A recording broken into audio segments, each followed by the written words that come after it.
Ukraine మీద యుద్ధం ఆరంభించిన ఈ 3 ఏళ్లలోనే అతి పెద్ద దాడికి పాల్పడింది రష్యా.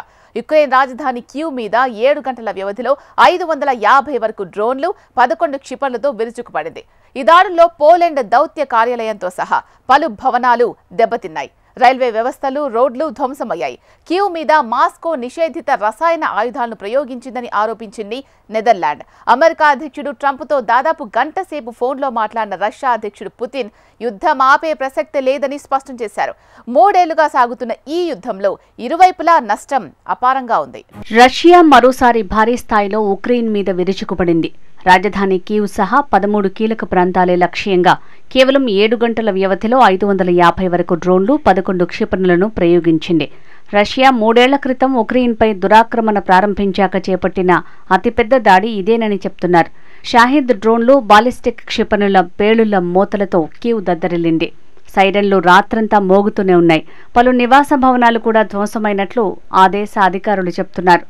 వీటిలో 270 డ్రోన్లను, 2 క్షిపణులను కూల్చివేసినట్లు వెల్లడించారు. ఈ దాడిలో 23 మంది గాయపడ్డారు. రష్యా దాడిలో కీవ్లోని పోలాండ్ దౌత్య కార్యాలయం దెబ్బతిన్నట్లు ఉక్రెయిన్ వెల్లడించింది. అయితే ఎవరికీ ప్రాణనష్టం జరగలేదని తెలిపారు. కీవ్లో 5 అంతస్తుల నివాస భవనం పాక్షికంగా ధ్వంసం కాగా 7 అంతస్తుల భవనంలో మంటలు చెలరేగాయి. మొత్తం 40 అపార్ట్మెంట్లు ధ్వంసమయ్యాయి. ఒక గోదాం, ఒక గ్యారేజీ, ఆటో రిపేర్ కేంద్రం సైతం మంటల్లో చిక్కుకున్నాయి. కీవ్లోని రైల్వే వ్యవస్థ దెబ్బతిందని అధికారులు తెలిపారు. తెల్లారేసరికి కీవ్ రోడ్లన్నీ ధ్వంసమైన, కాలిపోయిన వాహనాలు, భవనాల వ్యర్థాలతో నిండిపోయాయి. ఈ దాడుల్లో 23 మంది గాయపడినట్లు సమాచారం. ఎలాంటి ప్రాణనష్టం వాటిల్లలేదని ఉక్రెయిన్ అధికారులు చెప్తున్నారు. రైల్వే మౌలిక సదుపాయాలకు, పాఠశాలలకు కూడా తీవ్ర నష్టం వాటిల్లినట్టు తెలిపారు.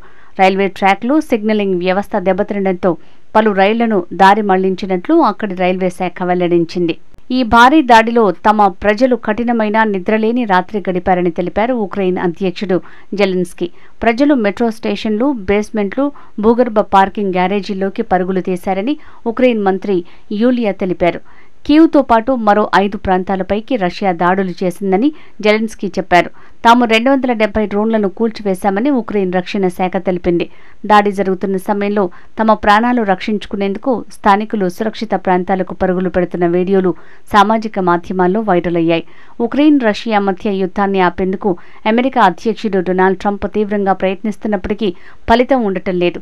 ఉక్రెయిన్తో యుద్ధం సహా వివిధ అంశాలపై రష్యా అధ్యక్షుడు పుతిన్తో ట్రంప్ సుదీర్ఘంగా చర్చలు జరిపిన సంగతి తెలిసిందే.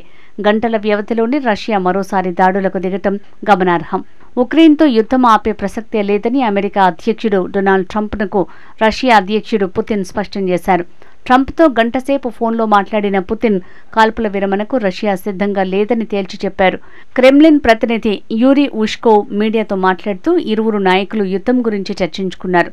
తక్షణమే కాల్పుల విరమణ చేపట్టాలని ట్రంప్ సూచించిన పుతిన్ తిరస్కరించారు అని ఉష్కోవ్ తెలిపారు.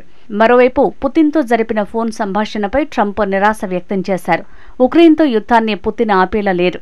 ఈ విషయంలో ఆయన పట్ల నేను తీవ్ర నిరాశ చెందాను అని ట్రంప్ పేర్కొన్నారు.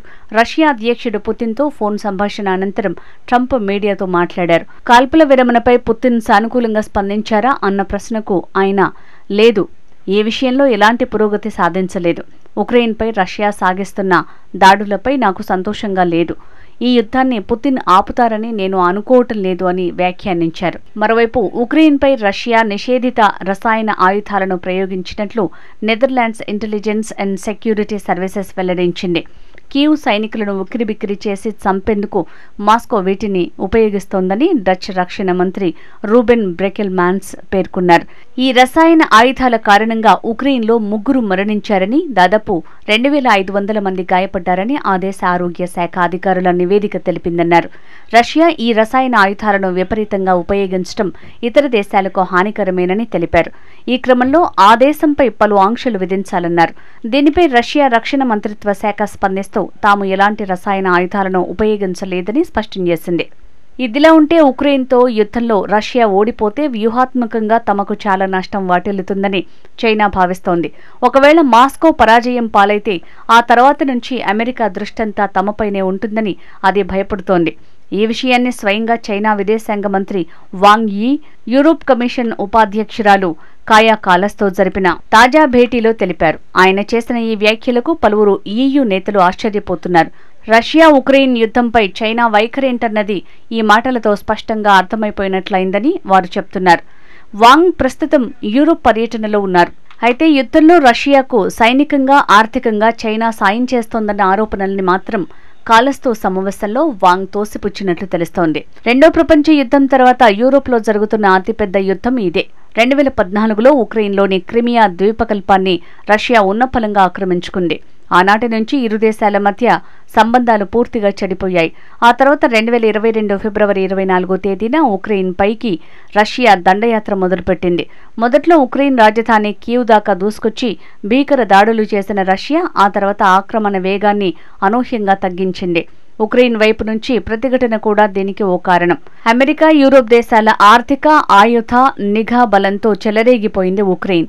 ఎప్పటికప్పుడు ఆయుధాలు, మందుగుండు, సైనిక ఉపకరణాలు, ఆర్థిక సాయం అందటంతో పాటు అంతర్జాతీయంగా లభిస్తున్న మద్దతుతో రెట్టించిన ఉత్సాహంతో ఉక్రెయిన్ సైనికులు కథన రంగంలో ధైర్యంగా ముందడుగు వేయగలుగుతున్నారు. ఇప్పటిదాకా రష్యా ఉక్రెయిన్లోని కేవలం 18% భూభాగాన్ని మాత్రమే ఆక్రమించుకోగలిగింది.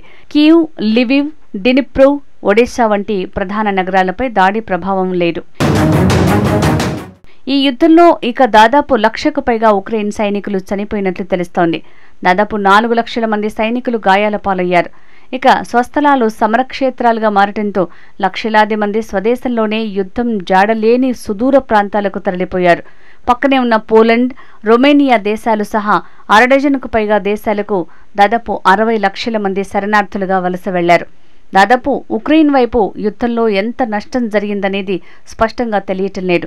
ఉక్రెయిన్తో యుద్ధం అంత తేలిక కాదని పుతిన్కు రాను రాను అర్థమైంది. రష్యాకు తగ్గట్లు ఉక్రెయిన్ సైతం అధునాతన యుద్ధ వ్యూహాలను అమలు చేస్తుండటంతో రష్యా వైపు నష్టం భారీగానే ఉంది.